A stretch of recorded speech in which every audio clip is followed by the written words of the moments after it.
look at that. That is a proper magnet. Yeah. So, but I thought there's a trail up here that said it was just a little more than a mile. Cool. I figured in like 30. Yeah, let's do it. So, anyway. Nice. Are you prepared for me to be a bit giddy at points? No, yes. I want it totally. That's good.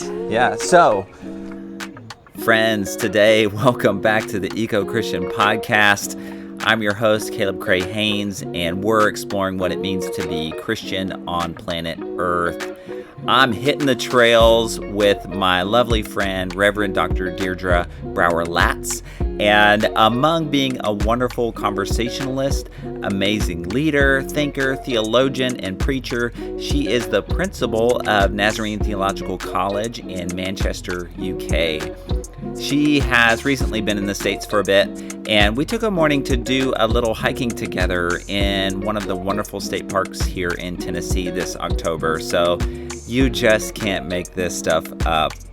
And in this raw episode, you'll hear lots of things, and we kind of make some commentary on things as we pass by and whatnot. But we hike through the forest and chat about Methodist founder and preacher John Wesley in connection with aspects of creation care. We talk about animals. We talk about stewardship. We explore some rocky terrain. You'll hear us offering a bit of commentary on some creatures that we see, and including a half-dressed dude getting his morning hike in. So all together, we just have a good time. And I'll also note that I've recorded with Deirdre one other time when I had the pleasure of sitting with her and her Labrador Cavall in her office in Disbury when my friend Michaela and I guest hosted the Millennial Pastor podcast. And so that was just a really rich conversation as well. And I'll link that in the show notes. That was probably over a year ago. But y'all, grab your boots because we're at the trailhead and it doesn't get any better than this. Oh, we're going into the woods. Oh, we're going in. These are some of the Brilliant. These are some of the oldest cedars in America. Oh, what? Yeah. Are they like endogenous to here then? Cedars? I mean, as far as I know. Yeah. Okay. Hi. Morning. So who knows what we're getting into here? So Cool. yeah. Sorry, that happens a lot in America. You Yeah, know? that's people just interesting. walking around with their shirts off. Interesting. I'll follow you because I don't know where I'm going at all. Not that you do. Yeah. Oh, wow. Yeah. Oh, here we go. And are you good at knowing trees? Like if I say, oh, what's that tree? Will you know? Only the common ones mostly, Okay. like oaks and Yeah. Okay. maples and the usual stuff. Okay. But, You know that so many of the things are similar but different.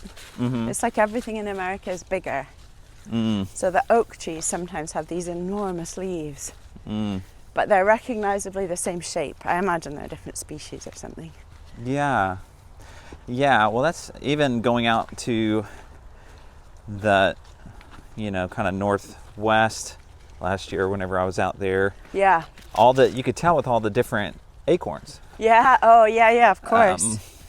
Yeah. Which, here we have mostly the small little round ones, but they've got the very long and sometimes pretty big dudes out there, which, for indigenous cultures were like their food. Yeah, It's like, interesting. So the nut of the acorn. Right. Yeah, that's amazing, isn't it? Yeah. I love, there's sometimes these little, when I was here, I think it was here, there were these circular spiky things that trees were dropping that I'd never seen before in my life. Oh, look at the mosses. One thing that I love about when you visit the States is your Facebook post. Oh. And because it's getting, it's like, for those of us who live here, it's giving us a perspective on ourselves, from the outside. And you were talking about driving, what was it? You got a Jeep Cherokee or something? Yeah. It was the You called enormous, Yeah. like a tractor. Enormous. It was wheels would have been to the top of the bonnet of our car. It was so funny. Yeah. And I looked at it, and actually I'd asked for a compact car. And so I nearly went back inside and said, could I swap this out, please? But because it has just had the tail end of that hurricane, and because I knew that the weather on the way down was going to be like very wet, and then I remembered the size of your lorries and thought, you know, oh my word, I'm going to be next to these 18-wheeled things that are like huge. Right. I kind of thought, well, maybe that was a bit of a gift of grace, really, that I could have something so sturdy. Yeah. But then it's true. I was flapping about trying to find the lights, not realizing that they do that automatically. Oh, so this is like a newer... Yeah. Okay. And I got pulled over by the police because I didn't have any lights on. And apparently, like, when I was looking for them, I'd turned off the auto. Okay. So I had lights at the front, but not at the back. And this poor man who'd been following me for a very long time had been flashing me all the time. And I'd be like, I don't know what he wants. Right, yeah. You're like, I'm not going to stop. This guy's going to murder me or something. Yeah, I had no idea. And then the police pulled me over. And he was so nice. He was just like, let me help you see where they are. Yeah, that's fantastic. Wow. Man, yeah. Amazing, well, we've all got a story like that. But. Yeah. Well, it's interesting though, because again, like when you're a stranger in a place, I think I did remember, and my sister-in-law who lives in America was with me, but like you don't get out of the car and don't move. And I found myself in a mindless panic that this police officer was coming, partly because at that point I didn't know what I'd done wrong. Yeah, right. But I was also just like... You weren't driving on the left side of the road. Yeah, right. Yeah. I was like, they have guns. So it was like, oh, anyway. Yeah, all's for well sure. that ends All's well. Yeah. Yeah, this whole narrative goes through your head like, wait, should I unbuckle? No, if I unbuckle, he's going to think I was unbuckled. Yeah, exactly. And then you're just doing things, like this is just going on in your head, yeah. Basically, I sat there like a mannequin. Just like, okay, no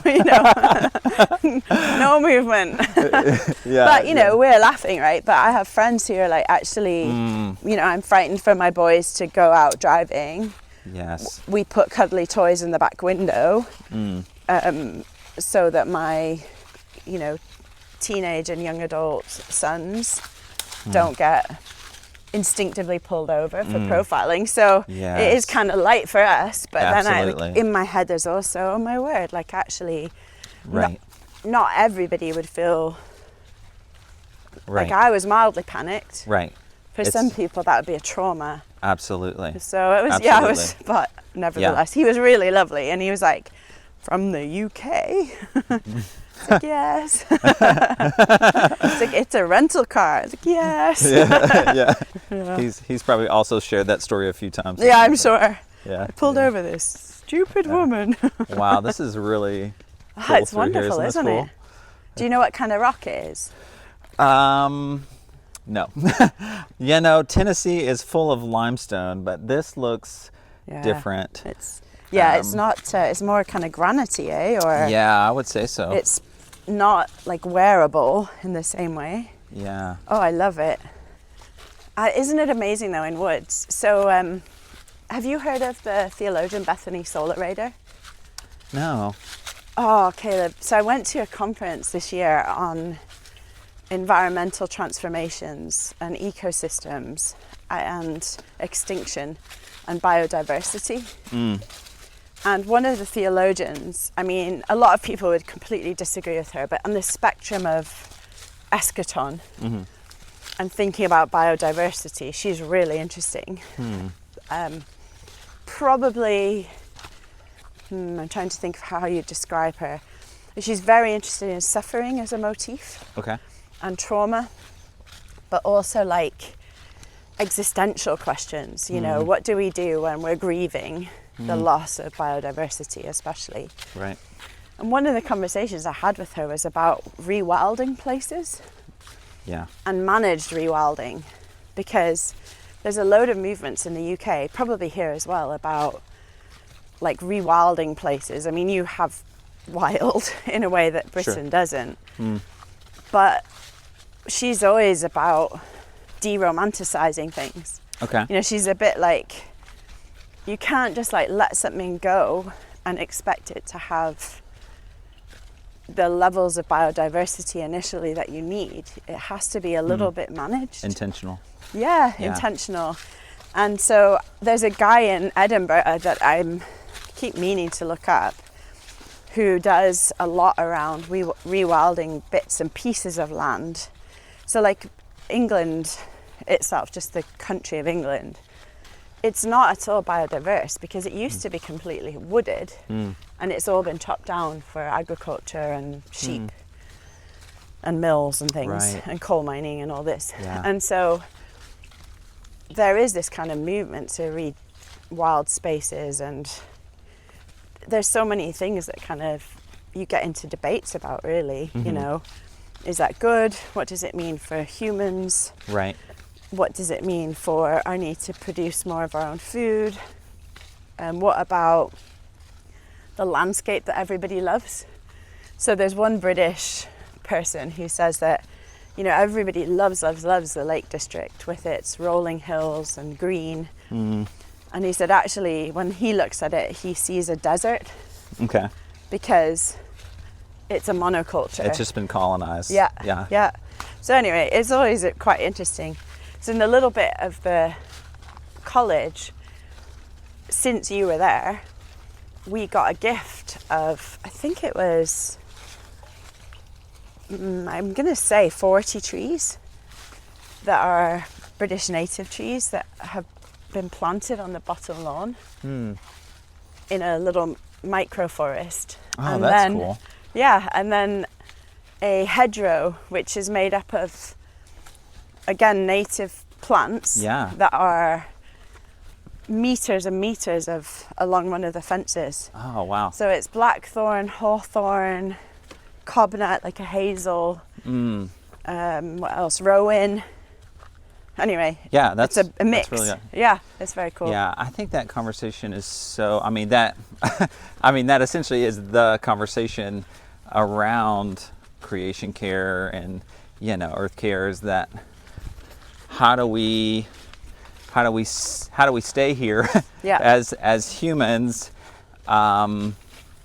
doing human things, and keeping the earth and letting the earth flourish under our care, you know. And I think when it comes to local and urban spaces, that's no, you know, it's got to go beyond just hobby. It does, yeah. And as a culture, we probably need some people to actually help us relearn. But one of the things that strikes me, so there's a Japanese horticulturalist or arborist who has the microforest idea.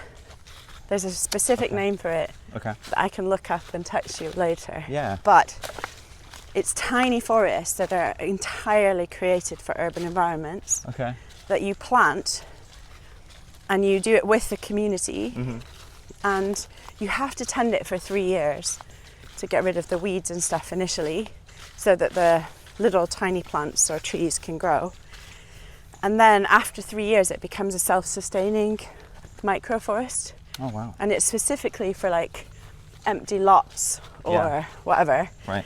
Now, you and I both know that that's contentious too, because when we were in Flint, remember, we had that big conversation about trees being quite frightening for people or threatening or hiding places or whatever. So you'd have to kind of figure it out in the landscape and the terroir. But I think people are doing things like that really creatively. But it's this notion of like being humble.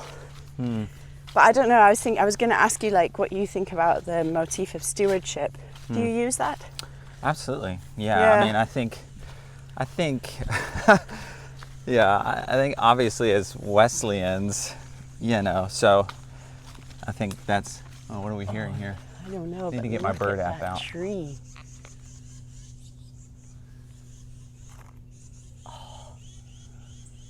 Isn't that beautiful? That is beautiful. Plus sun, plus blue sky. You have no idea. Yeah. I'm going to go back to months of grey. It does a thing to you. So to just have blue, it's beautiful. Oh, so good. Thank you, Caleb. No, yeah. We'll just do some force bathing, as they call it. Oh, honestly, yeah. It's true, isn't it? Yeah. But with our clothes on. Yeah, that's right. Yeah, except for that one guy we passed a minute ago. I know, right? Yeah. And just to be clear, dear listener, he did have shorts on. He did have pants on, so yeah. Saved by the, yeah. That's funny. You know, yeah, I guess back to stewardship, I think that's one of the really grabbable points as Wesleyans is to, talk about stewardship. And, honestly, so the master's dissertation that I did for NTC, which is where Deirdre is principal, and just so rigorously pushed me through. Yay! I sort of wrestled with, Wesley's, Creation Care wasn't on Wesley's LinkedIn account or anything. No. But peripherally, I think all those pieces are there. Yeah. And he's preaching on stewardship. Yep.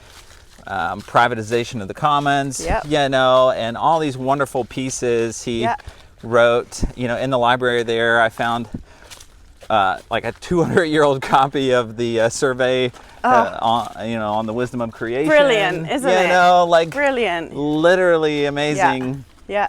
And now I'm curious. I'm gonna throw this back to you now. I'm curious, out of sort of all the peripheral things that Wesley digs into, I wonder what some of the things are that pique your interest the most when it comes to touching on like a Wesleyan framework for creation care. So I think that Wesley was not ever willing to limit himself to one thing. And so for me, when I'm reading him, and bearing in mind that part of my PhD is in 18th century history, and so when I put him in his social context, thinking about this, which is a bit mind-blowing, but pre-Enlightenment, so proto-Enlightenment, philosophically, he's not where we are in individualism. Pre-market economy as capitalist, he was still in a mercantile economy. Adam Smith wrote during Wesley's lifetime. Pre-industrial revolution, right? There weren't factories yet, there weren't mills yet. And so when I think about him in his context and the things he was looking at, his preoccupation was very centered around human connection to God, if you like, transformation of people, systems and structures that crush people into poverty. And I think for him, I love how you kind of want to say, well, let's leapfrog the ideas that he had into the now. I'm really interested in how he was not at all afraid of intellectual curiosity. And so I love that, in his world, he experimented with electricity. Wait, Wesley did? I don't think I knew that. So there's a chair that, I can't remember what it was called, but there's this chair that they were using that, it's obviously not our kind of electricity, but it was doing things to help people with headaches. Okay. And then he had this pharmacy where his pharmaceutical companion, have you read it? Yeah. The Pharmacy, yeah? Right, yeah. It's madness, some of it, isn't it? Sure. But some of it is so commonsensical. Yeah. And, so I'm not going to stick a cobweb-wrapped orange peel in my ear. But actually, when you think about those two textures, citrus scent and how that might help you feel if you had a heavy cold. Sure. And you don't have cotton wool. Yeah. So why not a cobweb? Totally. And so anyway, I just think he was so endlessly curious about the world, and he was absolutely unafraid to say, God's at work in all of these things that science of his day, that other faith practices of his day, and by that I mean like the Quakers, the Moravians. He had a slight understanding of the Islamic world. He wasn't afraid to engage in those conversations and questions in order to say, look at the majestic way God works in the world. How can we as Christians be true to God, have integrity in that relationship, but also use it to help people flourish in the world, you know? So I'm a bit of a kaleidoscopic theologian, I guess, if I can put it that way, where like one color or one light spectrum piece I don't think is sufficient for me, but I don't know that it was sufficient for him either. Like it was kaleidoscopic for him. And so, you know, his deep digging into his own prayer life. I just read this morning, John Mark Comer's description of a Kempis and Mother Teresa and on Nuon and Merton, you know, looking at the nature of God as contemplatives. And one of the things that I guess that Mother Teresa said to Thomas Merton when he went to talk with her about spirituality was, pray for an hour a day and decide to do nothing wrong. Isn't that great? Wow. And then his description of Karl Rahner saying the best way of understanding God is loving. And I was just like, oh, those are wonderful ideas. And they're from such different traditions than our own. Right. So I have to be willing to say, oh, how do I engage with them? And I think that's Wesleyan. So it's that kind of thing. And I guess in terms of, you asked specifically about the creation stuff. If you're, do you like horses? Oh, yeah. So me too. So I love horses. So actually, and I don't know where you're about to go with this, but like one of my friends, we have talked multiple times on like, is someone out there like because John Wesley's horse, you know, there's like, I want to know who's doing the dissertation on John Wesley's horse out there, you know, because I feel like there's enough peripheral like right. Anyway. It's perfect. That's where I was going. Was if you spend 250,000 miles on the back of a horse, going through the British landscape as it was, and you spend your time talking to a horse, no doubt, trusting a horse to be sure-footed, navigating your life with another creature breathing, caring for them first when you arrive somewhere, and ensuring that they're stabled and fed and that actually, no wonder he had like this deep respect for the created order, because he was living in it all the time in a very practical, functional way. And so I think, you know, it was only in his 80s that he switched to a carriage. And I think, okay, so from his young life on, as a youngster, their family was reliant on the tithe land from their manse in Lincoln. So like the farming world, the milk, the food, they had the tithe land. I don't know if that translates well, but you know what that means, right? Like you would have a parish. Okay. And within the parish, if you were rural, you weren't really paid as such. You had a living, which was the house, and a tithe land, which was apportionment of the area. Are you saying tithe or tithe? Well, it's tithe, T-I-E-D. Okay. But yeah, it's like tithe. Okay. It's like, how can our pastor leader feed their kids? We've got Suki the cow. Is that. So he grew up with awareness, I suppose, that table to plate wasn't a very long journey for him. Mostly. Right. And then, you know, the sophistication of his schooling and Oxford and all of that. But, you know, all of these things, I think, create and craft somebody. And we can't go back and ask him. But it would be amazing conversation, isn't it? If you could say, hey, Wesley, tell us about your horses. Because you chose them, you bought them. That's right. You rode them every day. And when you weren't riding them, you still had to care for them. There's an economic impact of this. This is your Grand Jeep Cherokee or whatever. But also, like, talk to us about what it means to look at the world for all you can see. I don't know, I think there's something there. And no, you're I right, agree. like that, wouldn't that be brilliant as a thesis? Oh my word, it would be so much fun. I'm just imagining, and you just like really sparked something new there for me. I'm just imagining John Wesley like practicing his sermons for his horse. Exactly. And this horse becomes just so evangelized and saturated with the good news. It just goes back and like saves all the other horses. And there's a whole subplot, but that's funny. That would be a funny story. But what the horse might have also done is say, look at how well my godly master cares for me. Like actually in the instinctive world that we're in, the treatment of creatures. I think one of the most sad visual images for me of hardship or suffering, and then this is just how I'm wired, and it's because I'm a bit of an animal lover.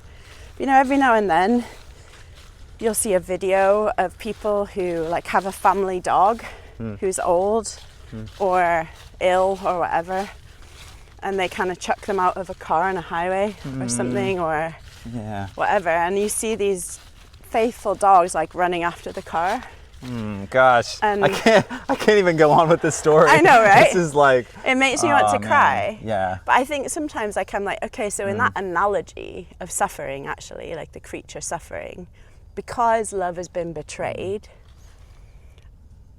like, so what would the world restored look like, right? Your elders, your old and infirm creatures just being loved to death, not abandoned. I don't know about euthanizing creatures because I think that's a very complex idea. Yeah. And so, what's the role of suffering in life? What's the role of death in life? All of those kinds of things come into it. But then like the capacity of creatures to love and bond, and how humans who are hardened can reject that. Like there's a load there, isn't there, about, and then I think, okay, so is in this analogy, who is God in this space? Yeah. And like, might this be in my mind's eye, God is the one chasing after us. Oh, sorry, I got all emotional there. It's welcome. But, God kind of endlessly experiencing the rejection of people who maybe even had once loved him. Yeah. Abandoning him. Right. And I guess the prodigal tales of the waiting father and then the running father. I don't know that we do enough with that.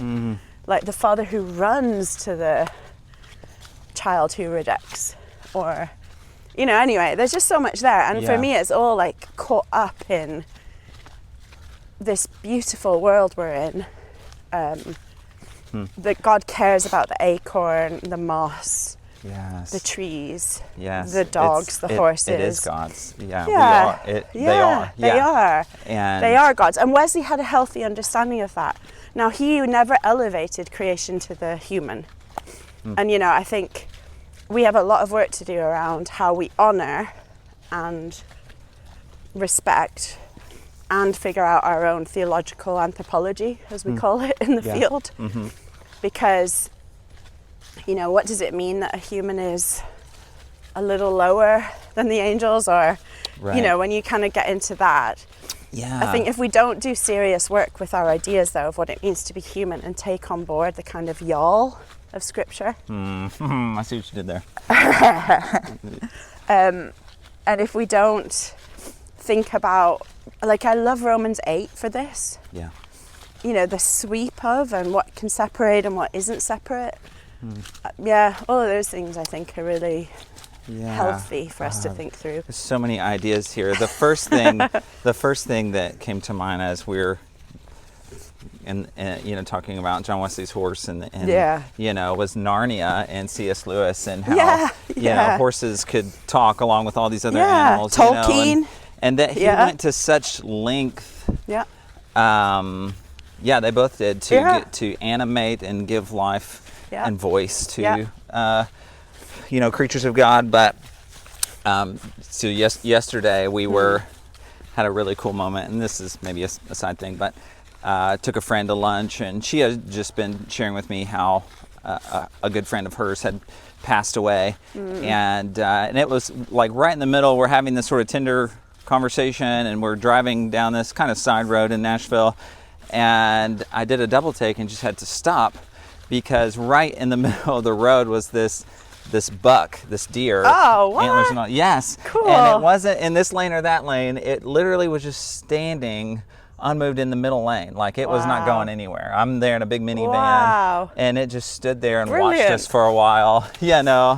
And but what struck me afterward was how much she kept expressing to me that had made her day. And this person lives in a in a concrete 12-story and I'm like me too. And I think that anyway, I know that you recently I think got to hang out a little bit with Howard Snyder. I did. I love Howard such wonderful. And John. So I got to chat with him on the podcast last year. Oh, he's I such think that was a last gift year. to the world, isn't he? Oh my word. Yeah. And I know he, through his work, has wrestled quite a bit with that sort of God's covenant in Genesis 9. And that's kind of the other piece that really jumps out at me in this conversation is this covenant between you, me, God, and all creatures that we just don't talk about. We don't frame it that way.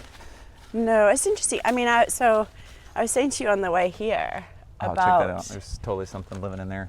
There's an amazing tree with a square hole in it. That's cool, isn't it? The Lord's Prayer is what I've been thinking about for some sermons I'm preaching soon.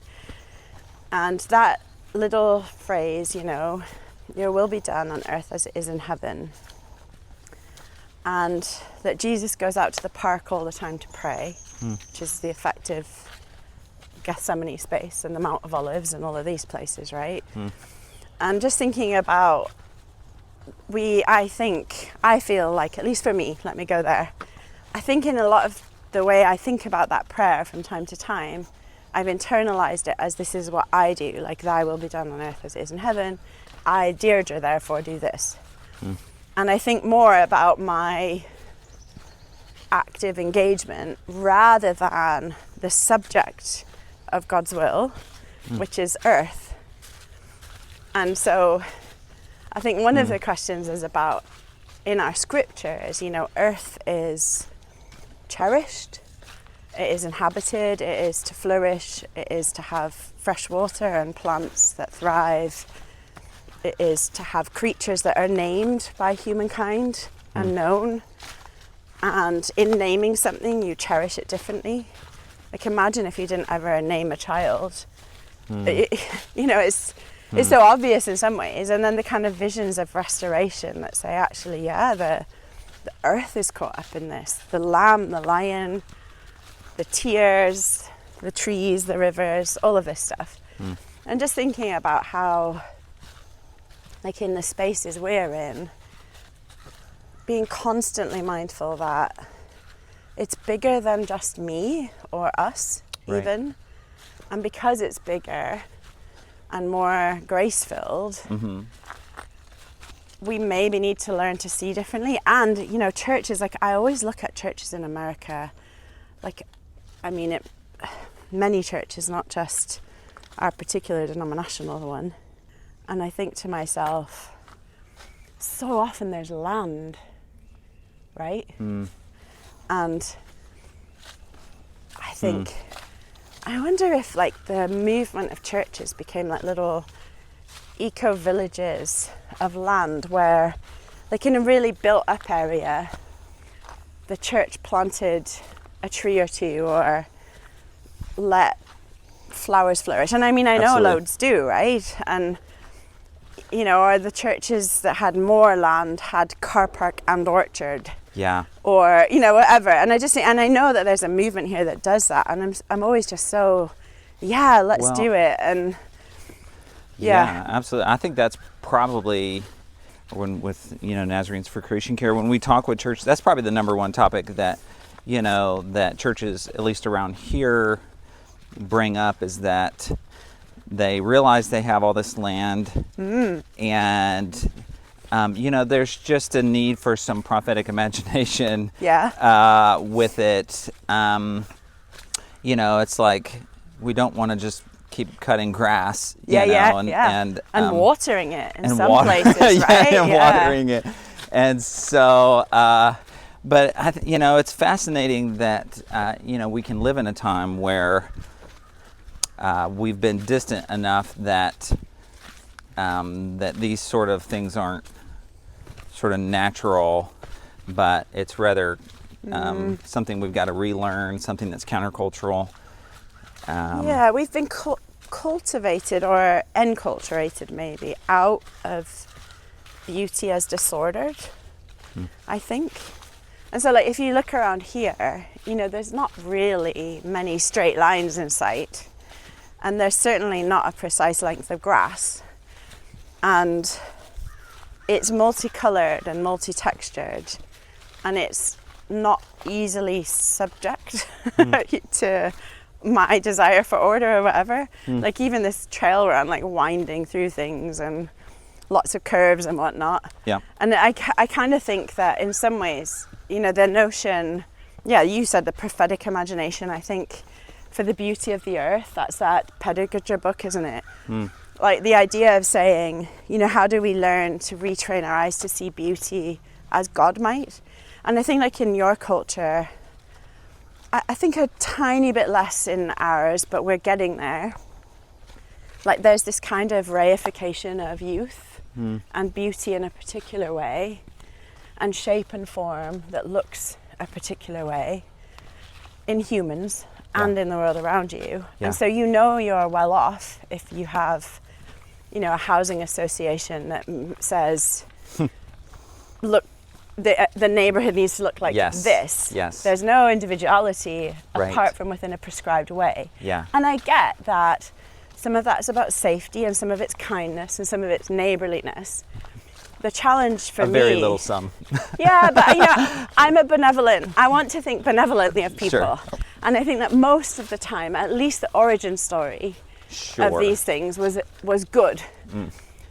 But one of the... Oh, listen to that. That's cool.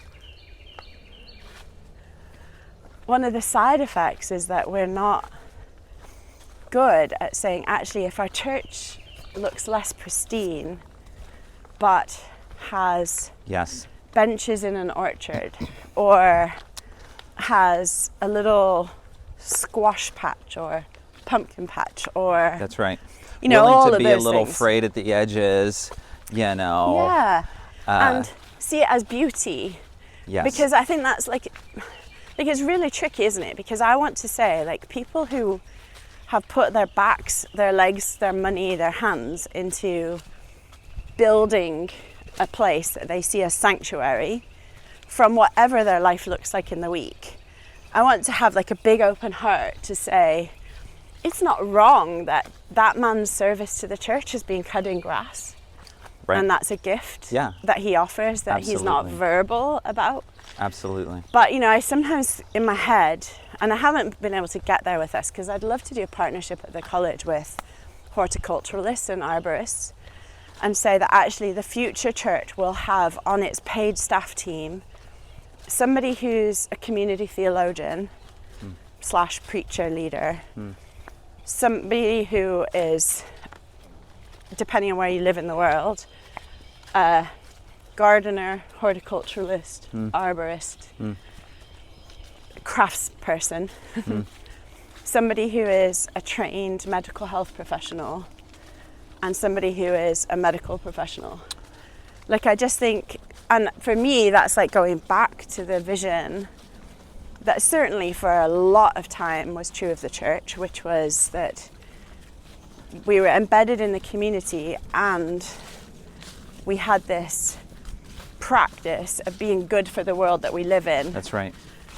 You know, it was a place of actual embodied good news. Yeah. For.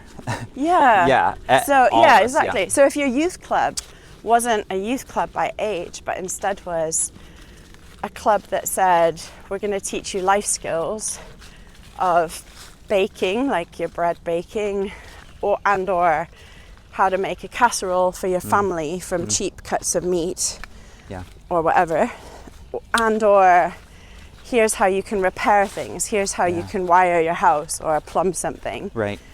And that was your youth group. Yes. And apprenticeship happened on every level. And I'm not knocking people who are paid to do youth stuff with, you know, I get that that's a thing in America particularly. But like, so for me, I think, okay, so in Longsight, if we're recreating youth club, what was it that the young people near us needed? Oh, that's so cool down there. There's totally like a cave system happening. I love it. And that would make it limestone, right? Probably. I mean, probably the next level down. Yeah. Okay. Anyway, I just keep There's seeing all these little dips down there. I know that other one that had the cave in it was pretty beautiful, wasn't it? But but you see what I mean? Like, I just think, I feel like this idea of precision that constrains us and makes our imagination think, like the wildest way you do young people's work now might be to do a discipleship group as well as a paintball thing or whatever. Yes. Like that's an extension of. But then something that would say, actually, let's just throw it all up in the air. What do our young men in 21st century America or Britain need? Well, they need to learn how to play well with others, how to have a conversation, obviously in our structure, how to have a relationship with Christ, but also they need to learn how to be non-violent. They need to learn how to not have their phones on.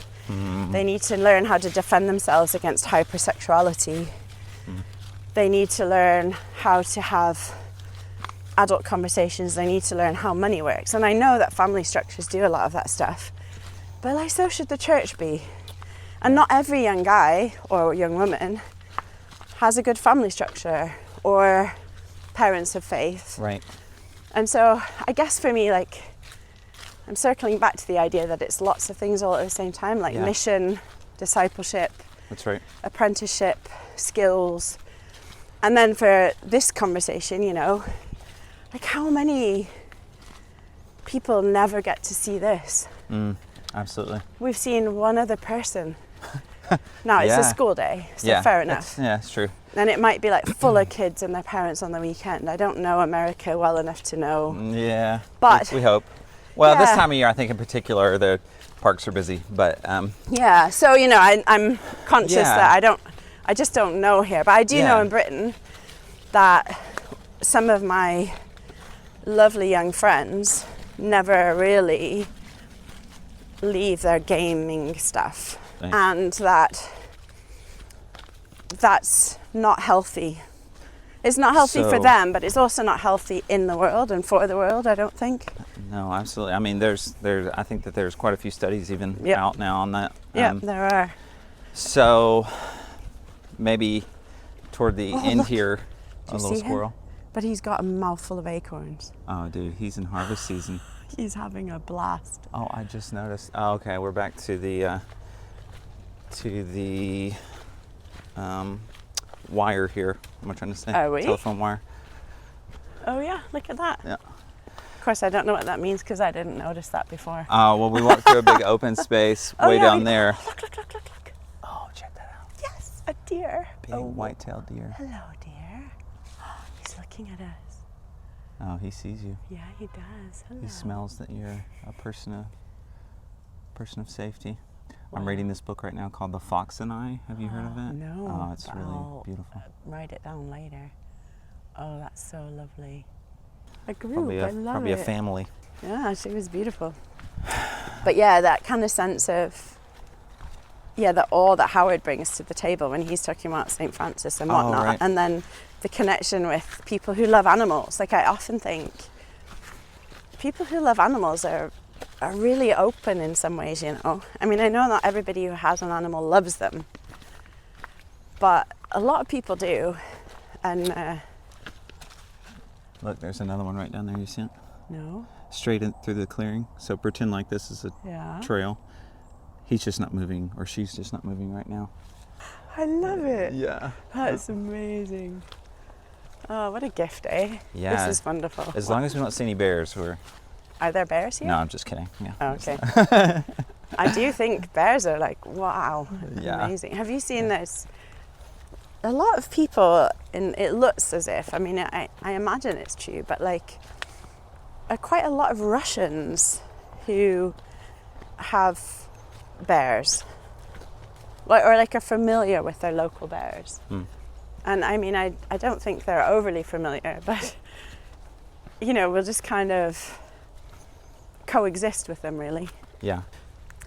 Yeah, I think back to kind of our... Oh, yeah, sorry. We're almost at the end here, but back to, you know, the beautiful vision I think you were sharing there around, you know, the future church. And I think about that a lot with...